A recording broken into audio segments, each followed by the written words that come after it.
Certificate of bachelorhood based on the documents from India. तो मतलब कि जो इंडिया से डॉक्यूमेंट्स आप लेकर आओगे, जो मतलब कि बैचलर्स का आपका जो डॉक्यूमेंट्स है इंडिया से।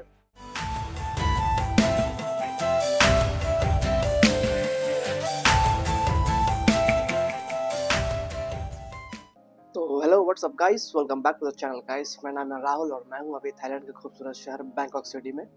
सबसे पहले आज का सुबह है, सुबह सुबह ब्लॉग बनाते हैं, फ्रेश अच्छा लगता है। मतलब कि चलिए, तो गुड मॉर्निंग। आज का ब्लॉग बनाने का मकसद यही है, मतलब कि लास्ट ब्लॉग हम बनाए थे तो उसमें मतलब कि एक मैसेज आया था मेरे को। हर ब्लॉग में मैसेज आ जाता है, मतलब कि क्या बोले, मतलब कि अच्छा लग रहा है, आप लोगों का मैसेज आता है तो मेरे को मतलब कि मोटिवेशन मिलता है कि मतलब कि चलो आप लोगों को हेल्प करें, एक ब्लॉग बनाए, एक इन्फॉर्मेशन आप लोग को दें हम। तो अच्छा लगता है, ऐसे ही ब्लॉग बनाते रहेंगे, ऐसे आप लोग मतलब कि मैसेज देते रहिए, मेरे को कमेंट करते रहिएगा। तो मतलब कि जो मतलब कि आपको जानकारी चाहिए उसके ऊपर एक ब्लॉग हम बना दिया करेंगे, ताकि मतलब कि ये ब्लॉग मतलब कि यूज़फुल हो जाएगा, आप लोग के लिए हेल्पफुल हो जाएगा। ठीक है, तो लास्ट में मतलब कि एक ब्लॉग था जिसमें हम बता रहे थे, उसमें भाई कमेंट किए थे कि कैसे मतलब कि अगर थाई सिटीज़न को लाइक शादी करना चाहते हैं तो मतलब कि उसके लिए क्या प्रोसीजर क्या है और डॉक्यूमेंट्स क्या क्या रिक्वायर्ड है। ठीक है, तो लास्ट वाला ब्लॉग जो हम बनाए थे वो आप लोग देख लिए ऑलरेडी, राइट, जिसमें कि बताया गया है, हम बताए थे लॉन्ग टर्म वीज़ा को लेकर एक ब्लॉग बनाए थे। उसमें मतलब कि कमेंट किए गए, उसमें हम 4-5 कैटेगरी बताए थे लॉन्ग टर्म वीज़ा का, मतलब कि कैसे वीज़ा, मतलब कि कितने दिनों का लॉन्ग टर्म वीज़ा मिलता है। तो वो ब्लॉग अगर आप लोग नहीं देखे हो लॉन्ग टर्म वीज़ा वाला, तो आई लिंक में शो कर रहा है, आप लोग देख सकते हो। तो चलिए ये वाला ब्लॉग शुरू करते हैं। जो भाई बोले थे मतलब कि कैसे क्या करना है डॉक्यूमेंट्स, मतलब कि कैसे वो अपने पेपर वर्क्स तैयार करेंगे। तो वो पेपर वर्क्स मतलब कि ये how to get like Thai married visa procedure क्या है, इसका पूरा हम लिस्ट बना चुके हैं। बहुत लंबा लिस्ट बनाए हैं, मतलब कि आप लोगों को फ़ोन में हम इसका टॉपिक निकाल कर रख दिए हैं ऑलरेडी, है जिसपे कि आज चर्चा करने वाले हैं। ये सारा लिस्ट आप लोग देख सकते हो, नोटपैड में हम निकाल लिए हैं। ये आपको दिख रहा होगा, पता नहीं मेरे को ब्लर दिख रहा होगा, कोई बात नहीं। तो एक एक पॉइंट आज बात करेंगे इस पे, ठीक है ना। तो एक स्टेप बाय स्टेप आप लोग को आज समझा देंगे अच्छे से, जिससे कि मतलब कि हेल्पफुल रहेगा। तो ब्लॉग स्टार्ट करने से पहले आप लोग से रिक्वेस्ट है कि मतलब कि अगर आप लोग चैनल पे नए हैं तो चैनल को मतलब कि लाइक कर दीजिएगा, शेयर कर दीजिएगा एंड मोस्ट इम्पोर्टेंटली सब्सक्राइब कर दीजिएगा। सब्सक्राइब कर देंगे तो मतलब कि आने वाले डेज में मतलब कि कोई भी अपडेट ब्लॉग डालेंगे तो मतलब कि नोटिफिकेशन आप लोग को मिल जाएगा, ताकि मतलब कि आप लोग को मतलब कि जानकारी मिल पाएगा कुछ और जो हम मतलब कि डालेंगे, ठीक है ना। तो चलिए ब्लॉग का शुरुआत करते हैं। तो सबसे पहला पॉइंट क्या है, हम पढ़ के उसके बाद आपको मतलब कि बताएंगे, ठीक है ना। क्योंकि लंबा बहुत था ना, तो हम सोचे कि लिख लेते हैं, क्योंकि ऐसे तो माइंड में सेट करके बोल सकते हैं, लेकिन मतलब कि उस प्रोफेशनल वे में मतलब कि जिस तरीके से मतलब कि मेरे को मतलब कि निकाले हैं नोटपैड में ना, वैसे नहीं समझ में आएगा आपको। तो एक एक मतलब कि पॉइंट्स पढ़ेंगे, उसके बाद में उसके बारे में आपको हम बताएंगे, ठीक है ना। तो नंबर 1 मतलब कि आपको क्या करना है, एफिडेविट बनाना है। मतलब कि इसमें लिखा हुआ है जैसे कि affidavit attested by local court that you are bachelor and counter attested by ministry of external affair. एक सर्टिफिकेट बनाना पड़ेगा आपको एफिडेविट की, मतलब कि आप सिंगल हो, आप बैचलर हो, ठीक है ना। ये आपको इंडिया में बनाना पड़ेगा, ठीक है ना। तो ये आप लिखा हुआ, ये न्यू दिल्ली में बनता है, कलकत्ता में बनता है कि नहीं मेरे को पता नहीं है, लेकिन पता कर लेंगे, आपको हम बता देंगे नेक्स्ट ब्लॉग में कभी हम बनाएंगे, या फिर इसमें डिस्क्रिप्शन में मेंशन कर देंगे हम अगर बना तो। ऐसे तो न्यू दिल्ली में हम जानते हैं, श्योर न्यू दिल्ली में मिनिस्ट्री ऑफ एक्सटर्नल अफेयर है, वहां से आपको बनाना पड़ेगा और अटेस्टेड करना पड़ेगा कि यू आर अ सिंगल। ऐसा मत कीजिएगा कि इंडिया में भी शादी किया यहाँ पे भी चांस मारे, ऐसा नहीं कीजिए, गलत काम है। तो ये आप देख लीजिएगा। सेकेंड आता है आपका VFS India in Bangkok, certificate of bachelorhood based on the documents from India. तो मतलब कि जो इंडिया से डॉक्यूमेंट्स आप लेकर आओगे, जो मतलब कि बैचलर्स का आपका जो डॉक्यूमेंट्स है इंडिया से, यहाँ पे आओगे एम्बेसी ऑफ इंडिया, यहाँ पे बैंकॉक में जाओगे तो यहाँ पे वो डॉक्यूमेंट्स देकर यहाँ पे भी आपको सर्टिफिकेट मिलेगा, जिसमें मतलब कि मेंशन रहेगा कि आप सिंगल हो। तो ये एक डॉक्यूमेंट्स आपको लेना पड़ेगा। उसके बाद हम लोग आते हैं तीसरे नंबर पे। तीसरे नंबर पे इसमें ये लिखा हुआ है, मिनिस्ट्री ऑफ फॉरेन अफेयर चेंगवाथना to examine your documents and your parents' document and release clearance to marry a Thai person to marry a foreigner। ये है आपके पार्टनर्स के लिए, ठीक है ना। मतलब कि आपके पार्टनर्स को उस ऑफिस में जाना पड़ेगा, इसमें लिखा हुआ मिनिस्ट्री ऑफ फॉरेन अफेयर्स चेंगवाथना, ये मतलब एक डिस्ट्रिक्ट है। वहाँ पे आपके जो थाई पार्टनर है वो जाएंगे, उनके पेरेंट्स जाएंगे डॉक्यूमेंट्स लेकर, पेरेंट्स के भी डॉक्यूमेंट्स और आपके पार्टनर्स के भी डॉक्यूमेंट्स। वहाँ पर जाकर वो उनको मतलब कि सारे कुछ प्रूफ दिखाना है कि वो सिंगल है। फैमिली भी अप्रूव करेगी कि हाँ मतलब कि माय डॉटर इज सिंगल, वो लोग मतलब कि प्रूफ गवाही देंगे। तो उसके बाद मतलब कि वहाँ से उनको मतलब क्लियरेंस मिल जाएगा, उनको भी सर्टिफिकेट मिल जाएगा कि वो भी सिंगल है, ठीक है। तो वो हो गया। उसके बाद उनको वहां से जाना पड़ेगा, इसमें फोर्थ कैटेगरी है पॉइंट्स है जिसमें लिखा गया लोकल एम्प्लॉय म्यूनसिपलिटी। जैसे हम लोग के यहाँ कलकत्ता म्यूनसिपल कॉर्पोरेशन है, कलकत्ता से हमें तो कलकत्ता का बता रहे हैं, हर स्टेट में होता है म्यूनसिपल कॉर्पोरेशन। तो यहाँ पे लिखा गया local employ municipality based on address application for marriage and appointment. इसमें मतलब कि आपको एड्रेस दिखाना पड़ेगा, आपका मतलब कि आपके जो पार्टनर है उनका एड्रेस लगेगा, राइट। मतलब कि जो जो एड्रेस वो दिए हैं वो सारा कुछ वहाँ पे मतलब कि दिखाना पड़ेगा, आपको प्रूफ करना पड़ेगा वहाँ पे।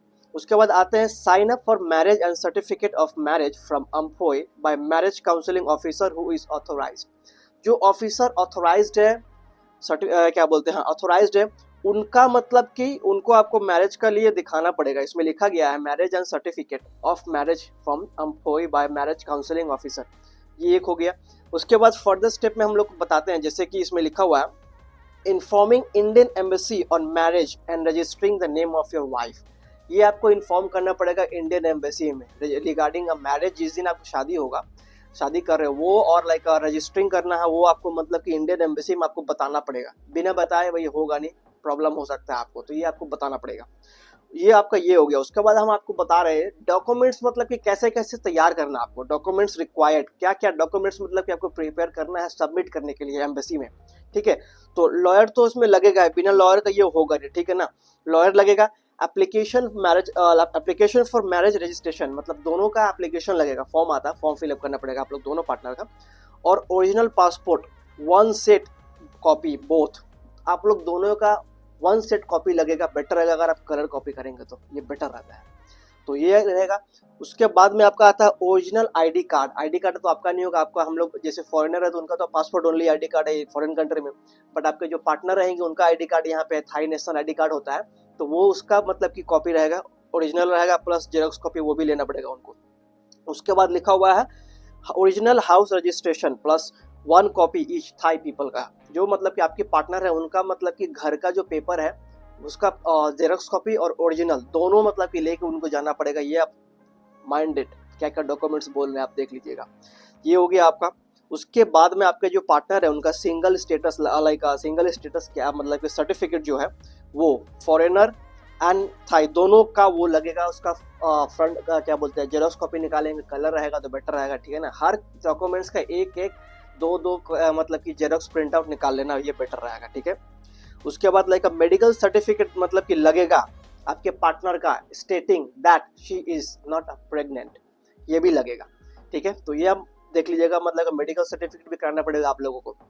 उसके बाद में इन केस अगर लाइक डाइवोर्स, जो पार्टनर मतलब कि आपके जिससे शादी होने वाला है वो ऑलरेडी डाइवोर्स है, तो मतलब कि उनका डाइवोर्सलेस सर्टिफिकेट लगेगा कि हाँ ये मतलब कि जिससे पहले शादी किए थे उनसे इनका डाइवोर्स हो गया है, वो भी सर्टिफिकेट लगेगा आपको, वो शुरू से लेकर एंड तक उसको भी रखना पड़ेगा। ये आप मतलब कि सोच लीजिएगा, समझ लीजिएगा, ये नहीं भूलिएगा, ठीक है ना। तो उसका भी जेरॉक्स कॉपी 2 प्रिंट आउट निकाल लेंगे तो बेटर रहेगा कलर, ठीक है ना।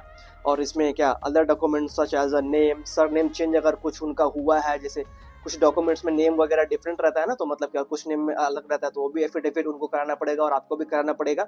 उसके बाद उसका सारा डॉक्यूमेंट्स वगैरह प्रिंट आउट जेरॉक्स निकाल के आपको वो सारे डॉक्यूमेंट्स लेकर एक साथ आपको जाना है, जहाँ जहाँ हम बोले हैं, रिपीट नहीं करेंगे।